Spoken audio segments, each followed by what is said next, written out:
বিবিরা মাঝে মাঝে খুনসুটি করতো, নবীরে ধরতো, এটা নাই ওইটা নেই, এটা দেন। একবার সব বিবিরা টাইট করে ধরছে, ও নবী, আয়েশার ঘরে যেদিন থাকেন সাহাবারা বেশি হাদিয়া পাঠায় কেন? আমাদের ঘরে যেদিন থাকেন পাঠায় না কেন? কালকে জুমার নামাজের পরে ঘোষণা দিবেন সবার ঘরে সমান সমান হাদিয়া। নবী কয় আমি হাইতান্ন। ও মিয়া, কে হাদিয়া দিবে, কটুক দিবে, এটা কি ইমাম সাহেবের কাজ? ইমাম সাহেবের বাসায় কে কোন দিন কি খাওয়াবে, কি গিফট দিবে, এটা তো যে গিফট দিবে তার ব্যাপার। বিশ্বনবী বললেন আবু বকরকে সবাই ভালোবাসে, তাই আবু বকরের মেয়ের ঘরে যেদিন আমার ডেট পরে থাকার সময় ওই দিন হয়তো বেশি হাদিয়া পাঠায়, তোমাদের ঘরে পাঠায় না। আমার বলার কোনো সুযোগ? বিবিরা কয় না, আপনারে বলতেই হবে। নবী কয় আমি পারবো না। বিবিরা কয় পারবেন। ইন দ্য মিন টাইম দরজার পার থেকে কে যেন সালাম দিল, আসসালামু আলাইকুম ওয়া রাহমাতুল্লাহ। বিশ্বনবী বললেন ওয়া আলাইকুমুস সালাম। বিশ্বনবী বুঝতে পারলেন সালামটা আমার ওমরের সালাম। বিশ্বনবী সালামের উত্তর দিয়ে বিবিদের দিকে তাকায় দেখে একটা বিবি ওর সামনে নাই, সব উদাও, ভ্যানিশ হয়ে গেছে। ওই যে উমর, সুবহানাল্লাহ পড়বেন না? এই জন্য উমরকে শয়তানও ভয় পেত। আমার মেয়ে, একটা মাত্র মেয়ে, খাইতে চায় না। শুধু আমার মেয়ে না, অধিকাংশ বাচ্চাদের এই অবস্থা। ওরা আম্মু দিক দিয়ে খাওয়ায়, আবার দৌড় দেয়, আবার আমি খাওয়াই, আবার কান্নাকাটি করে, বলে গল্প শোনাও, তাইলে খাবো।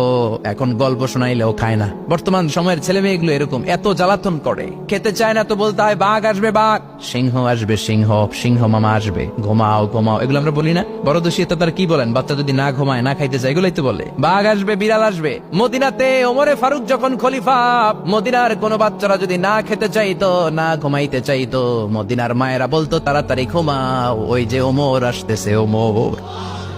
কি শাসক ছিলেন সাইয়েদনা ওমর! সবাই সমান, উনার বিধান, উনার রীতি সবার জন্য সমান। মদ খাওয়ার অপরাধে নিজের কলিজার টুকরা ছেলে আবু শাহমাকে 80টা বেত মেরেছে। হাদিসটা দাঈফ, তবে শিক্ষা আছে আমাদের জন্য। 80টা বেত মেরেছে। এক রাতে পাওয়া যায় বেত মেরে ছেলেটাকে আহত করে ফেলেছে, আর এক রাতে পাওয়া যায় পিটাতে পিটাতে ছেলেটাকে দুনিয়া থেকে শেষ করে ফেলেছে। ছেলের মুখে গন্ধ পেয়েছে। আর শরীফটা খামরান, কিরে মদ খাইছস? না বাবা, শরীফ তো নাবিজ, আমি নাবিজ খেয়েছি। নাবিজ খাওয়া যায়। নাবিজ হচ্ছে রাত্রেবেলা আরবরা দুধের মধ্যে শক্ত খুরমা ছেড়ে দেয়। 1 কেজি দুধের মধ্যে 10টা শক্ত খুরমা ছেড়ে দিলে সকালবেলা দুধের কালারটা সাদা থাকে না, শক্ত খুরমার রস টেনে ওটা লাল হয়ে যায়, খেতে বড় মজা। এটাকে বলে নাবিজ। কিন্তু সকালেই খেতে হবে। ওইটারে যদি 3 দিন জমায় রাখেন, 4 দিন জমায় রাখেন, ওইটাও গাঞ্জা হয়ে যাবে, ওইটাও তারি হয়ে যায়, মদ হয়ে যায়। সাইয়েদনা ওমরের ছেলে এই কাজ করেছেন, একটু তারির স্বাদ নেয়ার জন্য 4 দিন রেখে দিয়েছে। সাইয়েদনা ওমর বললেন কি খাইছস? কয় মদ খাই নাই। নাবিজ খাইছস? এদিকে আয়, ইফতাহ ফামাক, মুখ খোল। করার পরে মুখের সামনে নাক নিয়ে গন্ধ দেখে মদের গন্ধ, কলারটা ধরে মসজিদে নববীতে নিয়েছেন। ইন দা মিন টাইম মসজিদে নববীতে জোহরের নামাজ হয়। নিজের ছেলেকে মসজিদে নববীর উস্তুয়ানা বলে, উস্তুয়ানাতু মসজিদে নববী, মসজিদে নববীর পিলারে বেঁধেছেন। যেহেতু উনি খলিফা, মসজিদে নববীর ইমাম, জোহরের নামাজের ইমামতি করলেন। সালাম ফিরালেন, আসসালামু আলাইকুম ওয়া রাহমাতুল্লাহ, আসসালামু আলাইকুম ওয়া রাহমাতুল্লাহ। সালামের পর বললেন মাকানাকুম ইনদানা হাদ, সুন্নতের পর বসে যাবেন, আমাদের একটা হদ আছে। আল্লাহর দেয়া যে বিধান, বিচার, এটাকে আরবিতে বলে হাদ, প্লুরাল হচ্ছে হুদুদ। আমাদের হুদুদ আছে, মানে গুরুদণ্ড আছে, বসবেন। হাজার হাজার মানুষ সবাই ওযু করে যখন ঢুকতেছিল, দেখে আবু শামা পিলারে বাঁধা। সবাই তো আশ্চর্য, কি আজীব তামাশা, প্রেসিডেন্টের পোলা বাঁধা। নামাজের পরে বাইরে আসার পরে হাজার হাজার মানুষ তাকিয়ে আছে, কানাঘুষা শুরু হয়ে যায়। সবাই বলে কি হয়েছে? প্রেসিডেন্টের ছেলে। কেউ কয় ওমর মনে হয় মারবে না, যেহেতু নিজের ছেলে তো একটু ধমকি টমকি দিয়ে ছেড়ে দিবে। কেউ কেউ বলে না, ওমর তো এত সহজ মানুষ না, মদের বিচার তো 80টা বেত, মনে হয় 40টা মারবে। কেউ কয় না, 80টাই মারবে। ওমর চেয়ারে বসে জল্লাদরে ডাকলেন, বললেন ইবদা বিসমিল্লাহ, নে চাবুক শুরু কর। বাইতুল মাল থেকে শক্ত সাইজের একটা চাবুক আনবি। জল্লাদ চাবুক এনে দাঁড়ালেন। ওমর বললেন ইবদা বিসমিল্লাহ, শুরু কর। জল্লাদ মারতে শুরু করেছে। ওয়াহিদ, ইতনাইন, তালাতা, 3টা মারার পরে এক থাপ্পড় মেরে জল্লাদকে 3 হাত দূরে ফেলে দিলেন। ধমক দিয়ে বললেন তুই চাবুক মারস নাকি চাকরি বাসাস?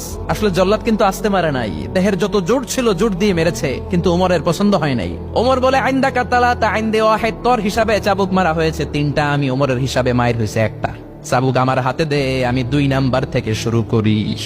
ওমরে ফারুক 2 নাম্বার শুরু করলেন। 2, 3, এক একটা চাবুক মারে, ছুপ ছুপ করে চামড়া ছিলে, রক্তগুলো মসজিদে নববীর বারান্দার পিলারের মধ্যে লাগে। ওমরের চেয়ে শক্তিশালী দ্বিতীয় কোনো পুরুষ মদিনার জামিনে ছিল নাকি? ওমরের হাতের মাইর। ছেলেটা চিৎকার দিয়ে বলে বাবা, ও আব্বা, আর মদ খাবো না, ছেড়ে দেন, আর খাবো না। মদ তো আমি খাই নাই, আমি খেয়েছি নাবিজ, 3-4 দিন রাখার কারণে একটু মাতলামি হয়েছে আমার। আব্বা এবারের জন্য ছেড়ে দেন, আর খাবো না। ওমরের কঠোর হৃদয়ে কোনো দয়া মায়া আসনা মারতে লাগলেন। এবার আবু শাহমার মা, ওমরের বউ, পায়ের মধ্যে ওমরের পায়ে পড়ে ডেকে বলে ওমর, আমার কলিজার টুকরা ছেলেটারে মারিস না। 30টা বাড়ি মারা হয়েছে, আর বাকি 50টা বাড়ির জন্য এক একটা চাবুকের বিনিময়ে আমি এক একটা ওট আল্লাহর রাস্তায় সদকা করব রে ওমর। সাইয়েদনা ওমর বলে, আরে নিয়ে যাও। আবু শাহমার বাপ ওট দিয়ে আল্লাহর জাইন চাবুকের বাড়ি থেকে একটা বাড়িও কমানো যাবে না, 80টা বাড়ি দেয়া পর্যন্ত পৃথিবীর কোন শক্তি আবু শাহমারে আমার হাত থেকে ছুটাতে পারবে না। আবু শাহমার মা কাঁদতে লাগলো। ওমরের মনে দয়া মায়া হয় না। 40টা বাড়ি মারার পরে ছেলে বেহুশ, 50টা মারার পরে আবু শাহমা দুনিয়া থেকে শেষ। সবাই নিস্তব্ধ নীরবতা, পিন ড্রপ সাইলেন্ট, পিনপতন নীরবতা। রাগে তখনও গড়গড় করছে ওমর। সাইয়েদনা ওমর বললেন, গোসল দে, জানাজাতে কবর দে। কবর দেওয়ার পরে ওই কবরের উপর 51 নাম্বার থেকে মারা শুরু করলেন। 52, 53, 60টা, 70টা, 80টা চাবুকের বাড়ি কবরের মধ্যে বিশাল বিশাল বড় বড় বাড়ি মেরে আঘাত করে আল্লাহরে ডেকে বললেন, আল্লাহ, আমার ছেলে হওয়ার কারণে, প্রেসিডেন্টের ছেলে হওয়ার কারণে আমি পার্সিয়ালিটি করি নাই, একটা চাবুকের বাড়িও কম দেই নাই। কিয়ামতের দিন তুমি আমারে জালিমদের কাতারে দাঁড় করাতে পারবা না। আল্লাহু আকবার। ওই ওমরের শাসন যদি দেশে থাকতো, দেশটারে মদিনা বানাইতো কে? এখন রিকশাওয়ালার পোলার জন্য এক নিয়ম, প্রধানমন্ত্রীর পোলার জন্য আরেক নিয়ম, কুলিওয়ালা ঠেলাওয়ালার জন্য এক নিয়ম, প্রেসিডেন্টের মেয়ের জন্য আরেক নিয়ম। জোরে বলেন ঠিক কিনা?